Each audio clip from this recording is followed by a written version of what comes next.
நோன்பாளியினுடைய வாயிலிருந்து வரக்கூடிய அந்த வாடை இருக்கிறது அல்லவா, பசியோடு நாம் இருந்து தாகத்தோடு நாம் இருந்து நமது வயிற்றில் இருக்கக்கூடிய குடல்களெல்லாம் உணவின்றி நீரின்றி காய்ந்து பசியின் மூலமாக நமது வயிற்றில் ஏற்படக்கூடிய அந்த வாடை வாய் வழியாக வெளிப்படும். இப்படி வாய் வழியாக வெளிப்படக்கூடிய இந்த வாடை நமக்கு வேணால் ஒரு துர்நாற்றமாக ஒரு கெட்ட வாடையாக தெரியலாம். ஆனால் அல்லாஹ்விடத்தில் இந்த வாடை மிஸ்கை விடவும் கஸ்தூரி அத்தரை விடவும் அல்லாஹ்விடத்திலே மேன்மைக்குரியதாக இருக்கிறது.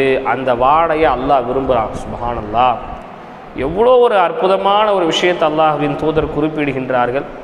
அப்போ அந்த ரமலானுடைய மாதத்தில் அந்த பசியை தூண்டும் அளவிற்கான குர்ஆன்